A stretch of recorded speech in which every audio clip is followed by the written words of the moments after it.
Hello, hello, hello, my pretty people. How's everybody doing? I hope you all had a wonderful, wonderful day.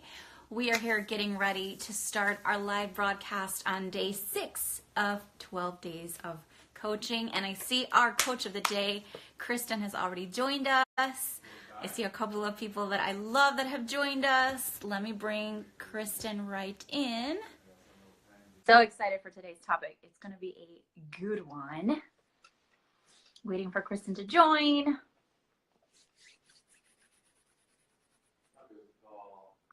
Connecting. There she is. Hi. Can you hear me? I can. Perfect. How are you, Kristen? I'm well. How are you? I'm doing so wonderful. Really, really excited about this. I'm so excited. I've just been so excited to be a part of 12 days of coaching. It's so much fun. Good, good. I'm so glad. It's been a really awesome experience for all of us. Absolutely. Let's wait a couple minutes to see who else might join us. Hey, Jess. And to anybody, and hello, Joshua, to anybody who's listening, do you hear any echo? Do you hear us fine? I just want to make sure we don't need to wear headphones. Let us know. Jess, you're a pro at this, so let me know how we sound. Hi.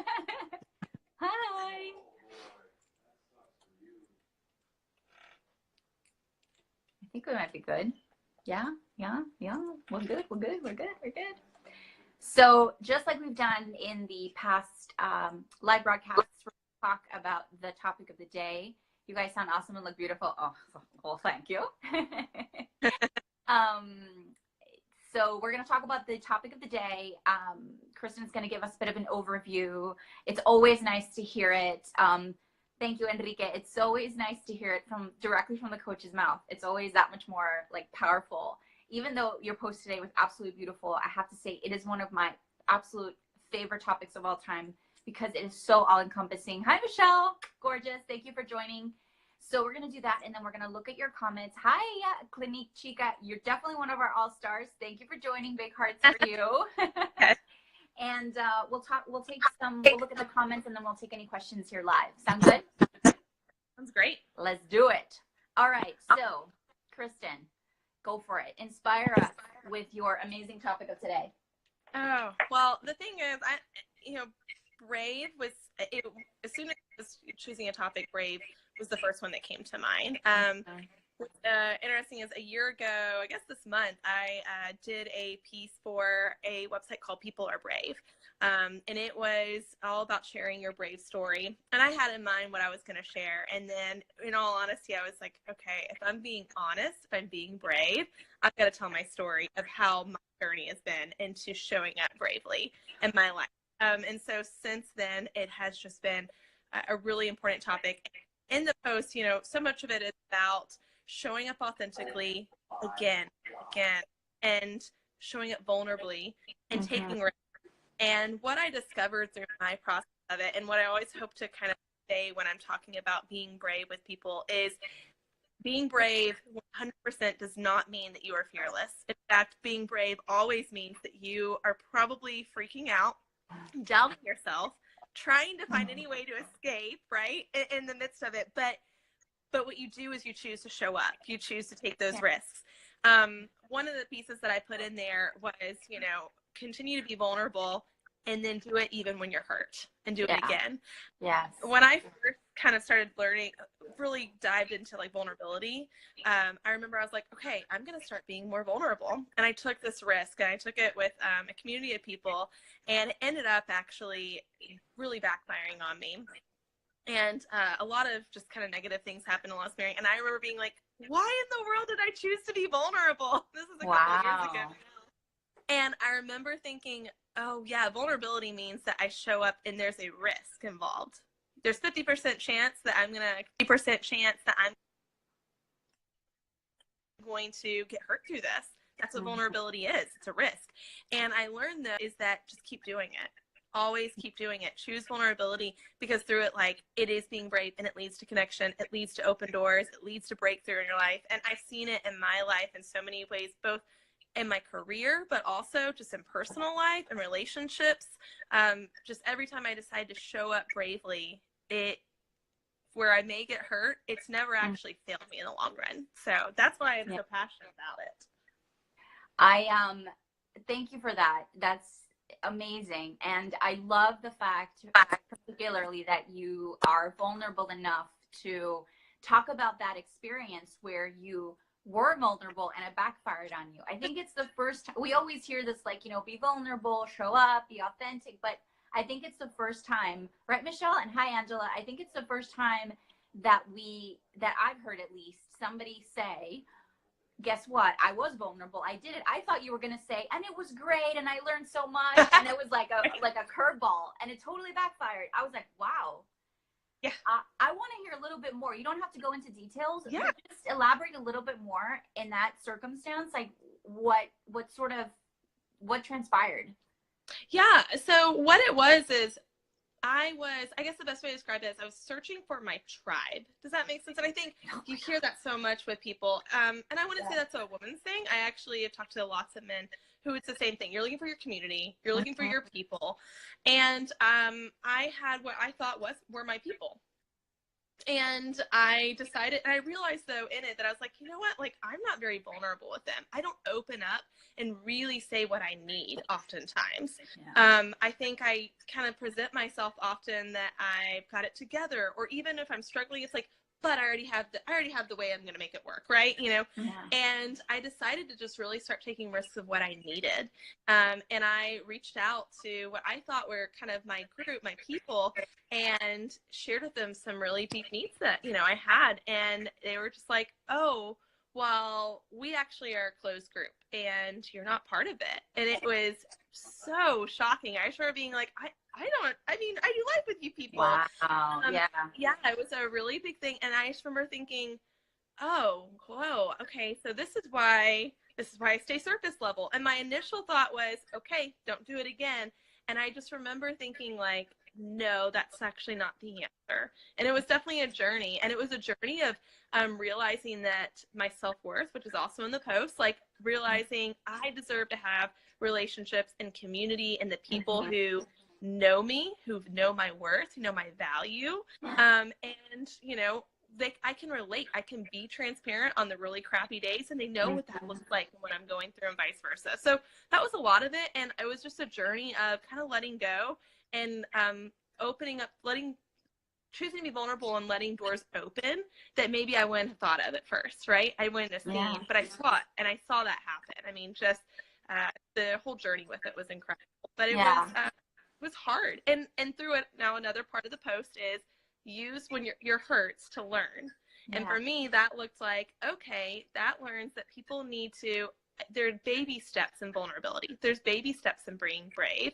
And you don't just kind of to everybody, right? You need to earn deeper places into your life and earn deep spots. And so kind of learning through those. Yeah, that was a lot of my journey of just vulnerability and showing up and being brave and taking risks over and over again. Yeah. And how did that experience, and it's so admirable that you went through a journey of like, all right, I have to get over this and I have to heal this crappy thing that happened. But then obviously you rose to the occasion in terms of, okay, I am going to be vulnerable again. So what was the biggest,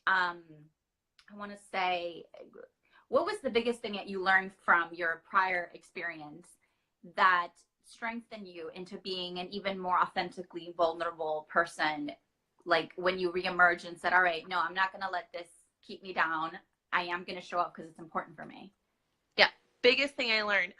So I would say that it is about showing up as me always, like no apologies, no, trying to, so I don't know if you know anything about Enneagram. I'm kind of an Enneagram junkie. I love it. Yeah.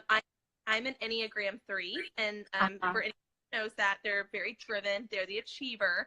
But their negative side is that they can often kind of be a chameleon. They can change for I can be what I think you want me to be, or what I need to be in this situation. Gosh. And so for me, my biggest thing was, okay, who am I at my core? And I'm going to show up as me unapologetically. and just be true to who I am. Don't inflate, don't back down, just show up authentically as who I am. And I think doing that is actually what led to so many deeper places in connection, because when I decided to show up as who I am and not have to be somebody else, it's so much, I can even rest in that, right? Because now I don't have to keep up a facade because I need to be what I was the first time. I can just keep being who I am. Yeah. So, yeah. I resonate so deeply with that. You have no idea. I'm here listening and I'm like, I need to talk to Kristen like on the side about this. But we'll do it all here because we want to be vulnerable. Michelle also relates clearly. Chameleon life, hashtag chameleon life. I think that's a new thing now. And I love that our Clinique superstar here was also commenting on vulnerability, essentially being an opening for happiness. And she was appreciating how vulnerable you are. And as am I. I also saw that Julio joined us, and hi to Anna. Hey, Anna. For you always showing up as you are and being the best 100% of the time. I love that. Yeah. Let's get really juicy here. So okay. give us one trait that you were hiding in your chameleon life that now you are showing the world and has become a superpower. Oh, one trait I was hiding. Wow, that's a great one. I'm sure there are a better one I can think of later. It'll come to me. But the one that comes to mind first is that I have needs. I think that was my biggest one. So my husband actually said to me, it was this year, we were celebrating our 10 years of being together, and he was like, I keep learning things about you still. And I said, really, what'd you learn about me this year? He said, that you have a capacity. He's like, you have a limit. And he's like, for years, I never thought you did, but I saw you reach your limit this year. And I realized that, man, that's also how disappointing for people in relationship with me. If all they see is, wow, well, I can't really relate to Kristen because she can do anything. She can do everything. She doesn't have needs. And I was like, that's actually not relatable. And it's not true. It was like, I think the thing I was hiding was, I have needs. I have really awful days, or I have needs for deep relationship, or, I don't feel seen in this situation, or, I've just reached my limit and I need help, whatever that is. I think that was my biggest thing. And now would be a superpower. It's just that it's like, I can use that and not use it. It's just, I guess I can just be honest in it, and it brings deeper connection, when you're showing up and telling people man, I'm at my capacity, or I'm at my limit today. People are been there, same, right? Yeah. It's actually a place of connection. So, yeah. What do you think we're protecting ourselves from when we play that role of I've got it all together? The opposite of I have needs, which is what you were describing. I've got it all together. People are like, oh my God, how did you do it? What do you think we're protecting ourselves from? Oh, man. I think, I would say we're protecting it from ourselves, because any friend that I have who says, oh my goodness, I have needs, or this is where I'm at, I'm empathetic towards it. We open up. Yeah. Right. I want to be there. By no means do I think less of them. I think we protect it from ourselves. I think we just want to think that we can do it all, right? Or that we can handle everything. I want to say we're trying to protect ourselves from that feeling that we don't have what it takes, right? Or just low self-esteem, that maybe we start beating ourselves up when we think that, right? I know I can. I know I can think, man, I'm a failure in this on those days, or maybe I don't have what it takes. Maybe I'm not good enough, right? I start saying good enough. Yeah, and I start believing those lies. So I think I almost keep that facade from me, because I don't want to have to feel that. Where when I started this journey, I actually started realizing, so anytime I would feel that, I literally would just make space for it. And I would just pause and say okay, what am I feeling at this moment? Yeah. Oh, wow, I feel good enough. Why do I not feel good enough? Where's that coming from? And I just made space to feel and to acknowledge it. And then I can actually address it, rather than, no, I'm good. I don't need anything, right? I'm going to stay surface level and hide that for a minute. Yeah. What do you think are some other tips, in terms of that creating space? What do you think are some practical tips that we can share with our audience where they can reach that point? Some practical, I would say the biggest thing is leave space for you to feel. That's one of my biggest things that I learned. Like, let's not cover it up with, you start to feel something and then it's like we grab the phone or we start a conversation or we start doing something that like distracts us from that pain. Like, let's literally be brave. Let's be brave. Like, yes. Sit with it. Yeah. I that was what I realized. I remember sitting there one day and I picked up my phone and I'm starting to text and I thought, am I actually wanting to talk to the people that I'm texting, or am I trying to numb out? Like, am I just trying to numb out from something right now? And I was like, yeah, like I just pick up my phone and I'm like, I'm going to text, I'm going to go on Instagram, I'm going to do something. And it was 100% to numb out. And so I leave space to feel, leave space to, and I think the other tip is when you start feeling that place, right? I kind of feel like it could be excited or it can just be sad. It could be a million different things, right? Yeah. And so I would say whenever I initially have that feeling, I just pause. Yeah. And it's like, okay, like even if I'm at work, I'll just like go step aside somewhere 5 minutes, right? Just pause. Like, what do I feel like that? Okay. And even if I don't have time to deal with it, like, I'm like, okay, I need to come back to this, right? But yeah, I would say that's a big thing. I love what Angela says, because my thoughts exactly. Girl, you are reading my mail right now. It's like, wait a minute, Kristen, you have a secret camera into my life right now. One thing that I also do, and it's along those same lines, is whenever I'm feeling something coming up, and this is a behavior that we have to train ourselves to do, but it's really, really helpful. Busted. It's really helpful. Is I feel something, and then I really try to, like you said, I try to catch it and name it as quickly as possible. Yeah. Because a lot of times something will trigger us that's not really at the root cause, right? So we get upset at some little thing, something triggers us, and we're like, oh, it hit something, and we're like, wait a minute. So I pause, take a breath, and I tell myself, okay, Maria Aleandra, you're feeling X. Like, you got triggered because you're a little afraid right now. So what's behind that? Oh, you know what? I'm remembering this thing that happened yesterday that actually really hurt me and made me afraid. Yeah. And that awareness is really what begins to unlock your own communication with yourself, so that you can become more vulnerable and honest with yourself, number one, and then begin to open up. Because like you said, that's the part of the baby steps. It's like, first establish that relationship with you, the most important person in your life. And then that will allow you to, approach other people with more bravery and then more vulnerability. Yes, absolutely. It's exactly it. Like, I mean, too, because that's what I mean.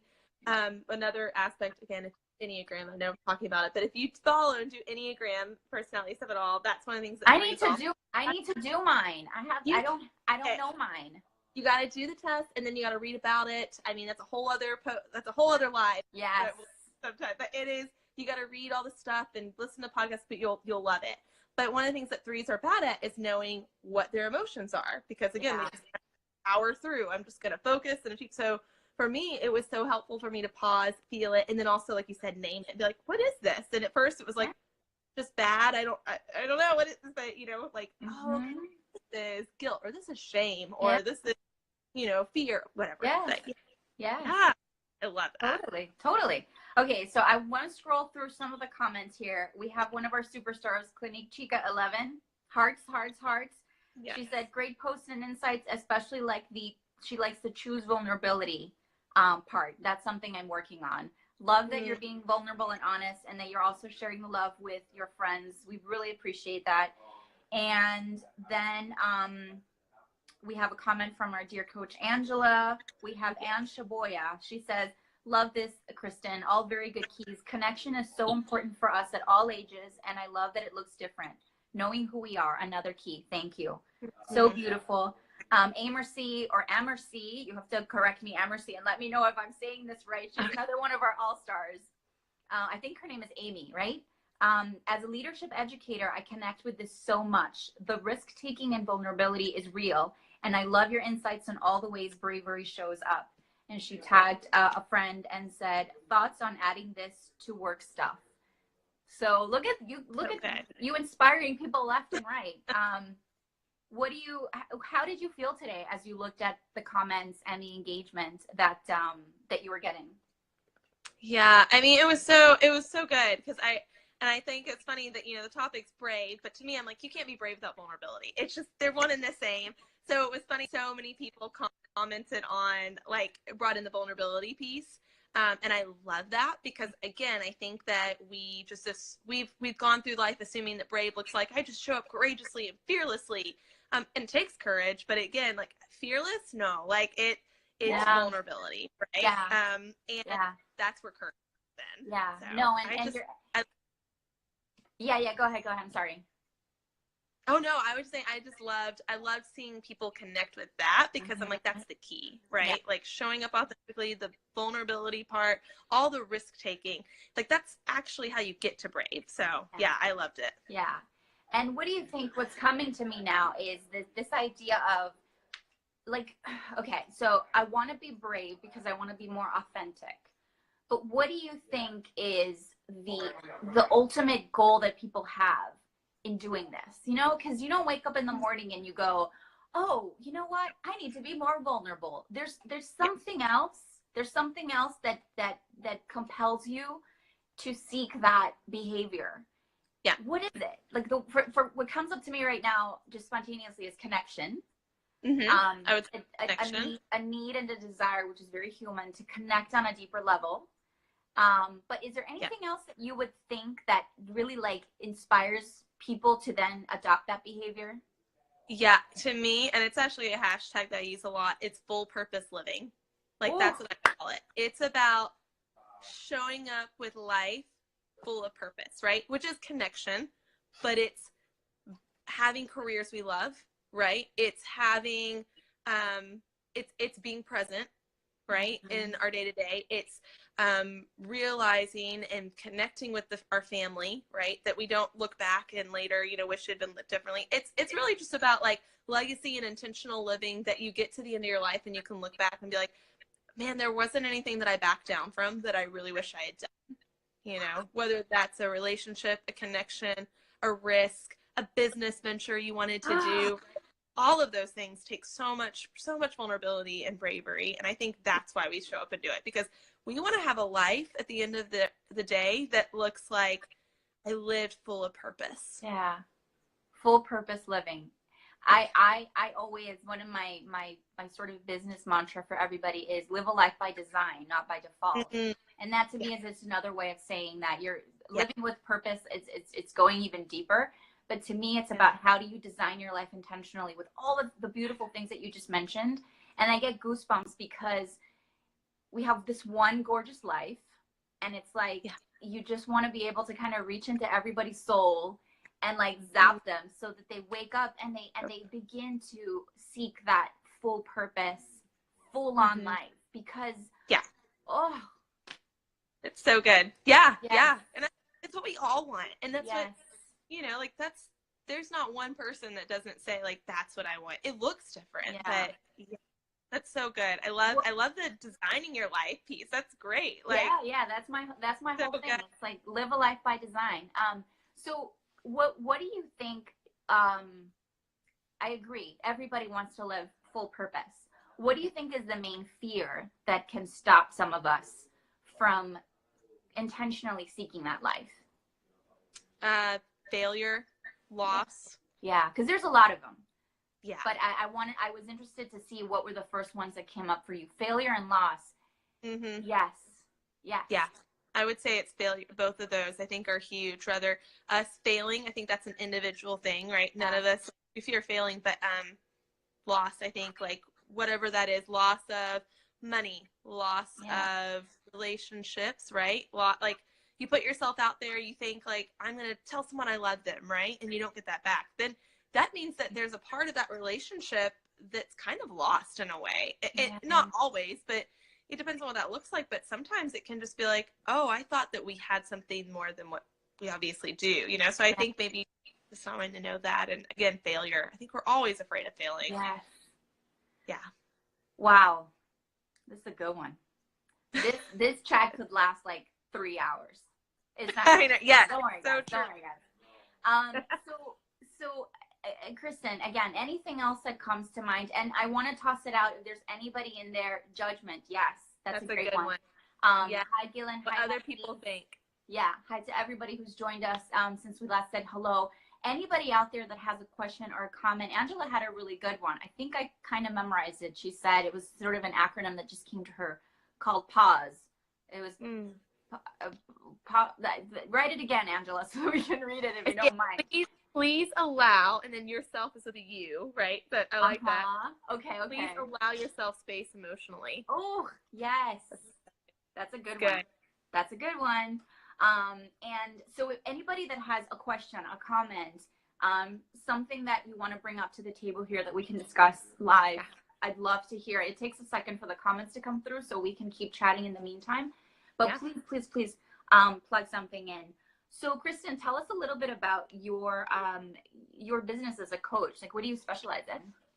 Yeah. So, what I started with Brave Leadership is I do mostly speaking with that. And it can be, I work with, one-on-one like business leaders, small companies, people individually as well. A lot of new leaders. And then I also do a lot of speaking at schools and universities. So working with their faculty and also with students. So it's so broad in spectrum, but my whole point of purpose in it, why I started it was for me, I thought, okay, I work in leadership development. I have for several years, but what is it that I feel like is missing, when I think of either in the corporate world, nonprofit, religious sector, whatever it looks like, and all the things I see, and universities as well, it was that vulnerability piece. We have choked out, I feel like I've seen people choke out vulnerability. Right? I mean, I can't tell you how many things I've read, like, well, and make sure that before you have a conversation with your boss that you're not emotional. And I'm like, and not that we need to show up and bawl our eyes out, but I think that there's no space for people to be really vulnerable, share things that are tough. And because of that, we're quenching out innovation and creativity. Yeah. Because, what I've discovered is you cannot have creativity or innovation without vulnerability. And you can't actually ask people to be vulnerable unless it's safe. And so for me, it's just restoring like life and humanity into leadership. And that looks differently. And it doesn't have to just be in business, right? I mean, I know so many women who are stay-at-home moms, and that I'm like, you lead in so many different ways, right? You lead in communities, you lead in your families, and what does that look like for you? And so to me, I don't say, okay, well, leadership is only for the business world. It's so many spectrums. I worked in consulting nonprofits for years, and that's something that, these incredible people who have such a passion to meet needs, whether it's in their, with different organizations and lives or, countries, communities, but, oftentimes, and their people are tired and overworked, and turnover in nonprofits are huge for that reason. So I'm like, how do we make sure that humanity is restored within leadership? And so that's where it was like Brave Leadership was kind of born in that. So that's so beautiful. And something that came to mind too is, because I love when you said about showing up emotionally and being more open to emotions. And even Gillen is saying, oh goodness, I've cried hard in my boss's office. But this idea of how do we encourage emotional education in, even young kids, so that you can show up and so that you can harness your emotions, not in the sense of controlling them, but in a sense of really like, you know what I mean? It's like letting those emotions pour out without, because I think we live in a world of such extremes.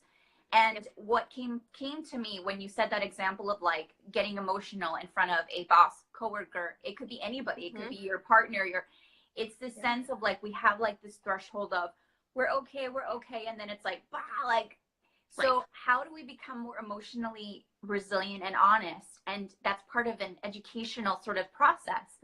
So that we can, know how to speak through the emotion, because that's also part of when tears come, it's because we don't know what to say.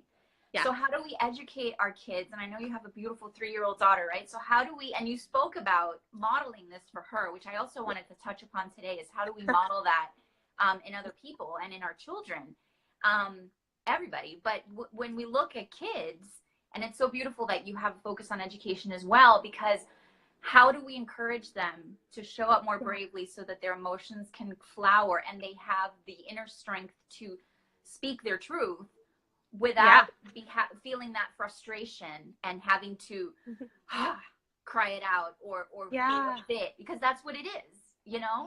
It's like a little toddler that doesn't know what to say. So they're like, they go, I have a 2-year-old, so I know. And they go into full on tantrum. It's because they can't express, and that happens as adults too. Exactly. Man, we do not have to be like, do we have an hour if we're going to go into like, how do we do this with our kids? I'm like, oh, we need a whole other session of this. You know, for me, what I've done with cause toddler, exactly. I know that what's happening is that she's feeling something and she doesn't have words for it. Yeah. Exactly. And so for me, what I usually just kind of tell her is I make feelings and I make emotions very safe in our house. So, where I know that, I mean, and I had great parents, but I mean, I think it's very common for parents to be like, don't cry, you know, like, don't get upset. You know? Yeah. And so what I've done with her is I usually say, like, hey, I understand you're disappointed right now. You know, I kind of give her language for it. Like, are you feeling disappointed? Are you feeling, you know, like, are you feeling, you know, sad? You know, and I give her words for it. And then she'll be like, yeah. And I'm like, okay, that's completely fine to be disappointed, you know, but we can't hurt. Like, we can't hit, right? I tell her what we can't do. And it's like, you can feel disappointed right now. And we also, so we do timeout really differently at our house. So with us, timeout is just a place for you to go and if you have emotions. So, and it's not a bad thing. It's like, hey, like now, like say we're at the dinner table and you can't lose your stuff and throw your food and all that. So I'll just say like, hey, do you want to be cheerful with us right now? Or do you need to go sit over, you know, and we have a chair. I'm like, do you want to go sit in your thinking chair? Do you just need to cry or be upset for a little bit? And sometimes she just, I want to go sit down. I want to be upset. Absolutely. I'm like, just, if she goes and she knows, like, when she just sits there and sometimes she'll scream and cry it out, you know, she's in there and all the emotions. And then she'll come back and she'll be like, hey, I'm ready to be cheerful now. I'm like, great, you know, or I'll tell her through that, you know, like, hey, are you, you know, feeling okay? You know, want to talk about it? But we just kind of just make space for there are places where we get to be emotional and that's safe and you're not bad for it. What's not okay is, again, being angry, breaking things, hitting, you know, like I try and just remind her, like, you're just feeling, like, what are you feeling? Oh, I would feel that too, you know, and we just do that. But that's really kind of how we often No, I think that's so, thinking chair. I think we all need a thinking chair, an adult version of a thinking chair. And I think it's so beautiful because what you're helping her is become a much more emotionally resilient adult, young adult, and then adult, and to have the power and the capacity to know that she can feel her feelings. And how do we sort of sit back and talk? And it's kind of bringing it back full circle to what we spoke at the beginning. Have that awareness of, okay, what is it that I'm feeling now? Let me name it. Let me, you know, this isn't some scary monster to be afraid of. And once we sort of, you know, see it more clearly, then that it takes the edge off of it, and it allows us to begin to process. I love this. I love this. Again, we could sit here for another hour. I have so enjoyed this conversation. I have no idea. So many levels. Guys, thank you so much for your participation. Thanks for watching live. Thanks to anybody who is catching the replay. Kristen, this was so beautiful. Thank you for participating in 12 days of coaching. This is really special. And we definitely need to plan another one of these after we're done with the 12 days shenanigans. So anything else you want to wrap up with? Any gem you want to leave us with? I don't think so. I mean, nothing that we haven't already said. I would just kind of just reiterate, like, the biggest thing for you to do is just show up as you. Show up and keep doing it, even when you fall, even when you fail, even when you get hurt from it. Even if you think, okay, well, I did that and it really backfired. Just do it again. Just keep doing it, because over and over again. and over, and it's a know that you're worth it. never-ending story, and you're never going to Yeah. reach that point. You are going to get more resilient, and Yes. we are going to get, you know, better at it, but it's a Yes. continuous evolution. Yep. Gorgeous. I love it. Gorgeous. All right. Well, thank you so much. Thank you to everybody. Make sure you tune in tomorrow for day 7. We're going to be with Natalie, and she is absolutely amazing. She's going to be talking about fulfillment. So what a special one. So stay tuned. Keep enjoying 12 days. For all of you that have been participating, thank you so much. We really appreciate the love and the sharing, because this is something we're doing with a lot of passion and dedication. So thanks to all of you. Thanks to all the beautiful coaches that were watching, and we'll catch you tomorrow. Mwah. Yeah. Adios. Bye. Bye.